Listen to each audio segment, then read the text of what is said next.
In today's video, I'm going to teach you how to assign Edit Dashboards permission to a user on the Salesforce platform. This process is essential if you want to empower your team members with the ability to create and modify dashboards, which is a crucial feature for data-driven decision-making in any business. So, let's dive right in and take it step by step to ensure you are fully equipped to carry out this task efficiently. The first thing you need to do is log into your Salesforce account. If you're the administrator, ensure you have the correct credentials handy. Once logged in, you'll find yourself on the home screen. Now navigate to the Setup area. You can find this by looking towards the top right corner where there's a gear icon. Simply click on that to open up your advanced setup options. This area is where you'll carry out most of your administrative tasks, so getting comfortable here is a big advantage as you learn to manage your Salesforce instance.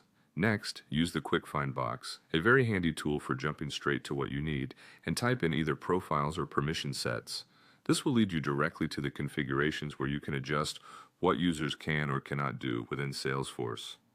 Profiles and permission sets are foundational blocks for setting user permissions, each serving different roles depending on the user structure of your organization.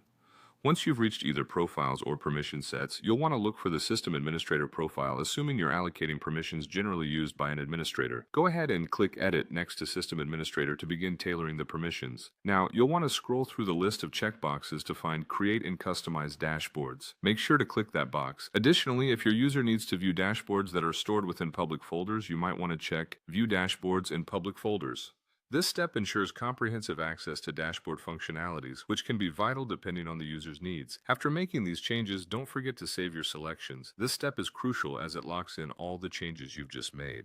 With everything saved, you will then proceed to assign the permission set or profile to the specific user who requires these capabilities.